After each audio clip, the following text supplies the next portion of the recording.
Bienvenue à la formation Effectuer une RCP avec Microsoft Teams. Dans le contexte épidémique du Covid-19, vous allez devoir effectuer vos RCP à distance.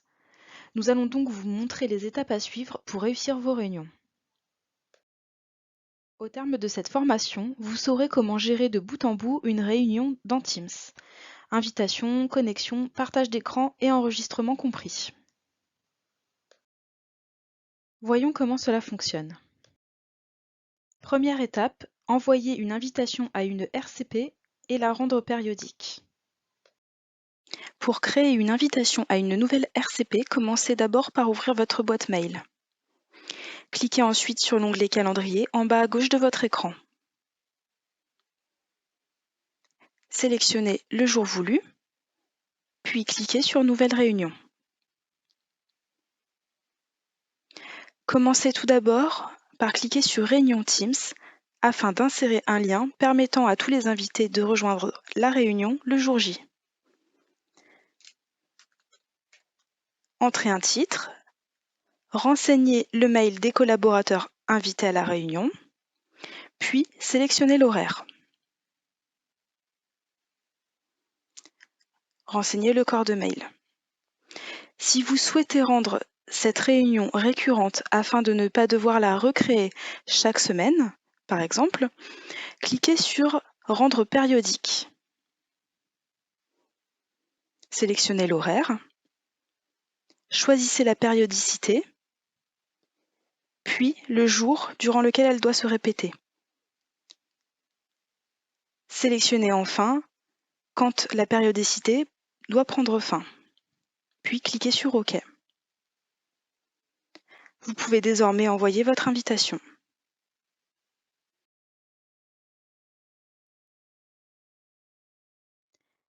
Maintenant que vous savez comment se passe l'invitation à une réunion, voyons la manière de procéder pour vous connecter le jour J. Avant toute chose, pensez à préparer le matériel informatique nécessaire à la RCP. En effet, le matériel est une composante essentielle du bon déroulement d'une réunion en ligne. Il vous faut choisir un appareil muni d'une caméra et d'un micro. Si vous possédez un casque, cela facilitera la réunion car le son sera meilleur. Pour rejoindre la RCP en ligne, commencez par ouvrir votre boîte mail. Allez dans votre calendrier Outlook, cliquez sur l'occurrence de la réunion, puis cliquez sur le lien Rejoindre la réunion Microsoft Teams. Votre application se lance automatiquement. Pensez à activer votre micro et votre caméra.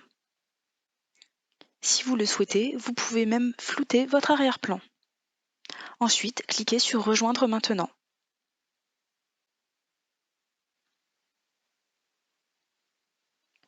Vous participez désormais à la RCP.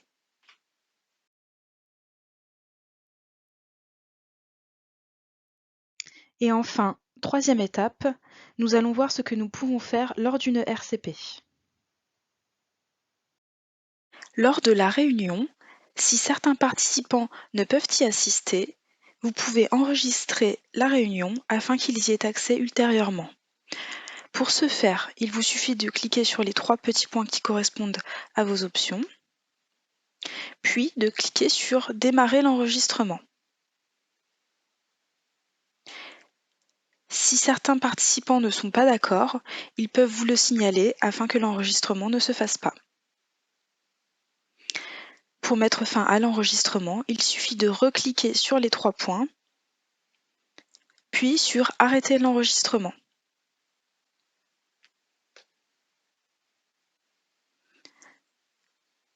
Votre vidéo sera disponible dans le fil de discussion.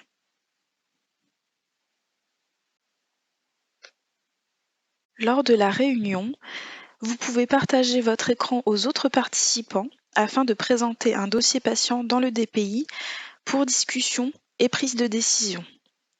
Pour cela, cliquez sur le carré avec la flèche, puis sélectionnez l'écran que vous souhaitez partager. Votre bureau complet, seulement une fenêtre ou bien un document. Nous avons en partage d'écran le DPI de la patiente. Nous pouvons consulter les résultats de l'ancienne RCP pour discussion avec les collègues.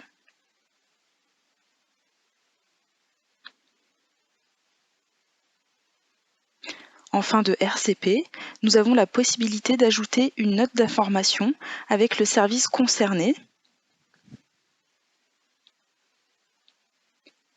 la décision de la RCP,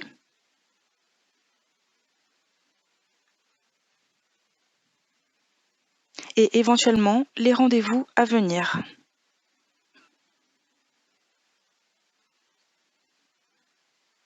Ensuite, j'enregistre mon brouillon.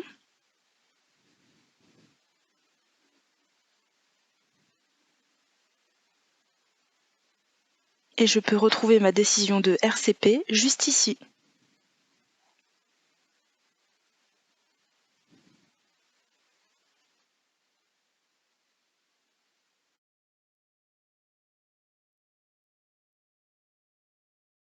Ce que vous devez retenir de cette formation. Tout d'abord, l'envoi de l'invitation via Outlook en insérant un lien vers la réunion Teams.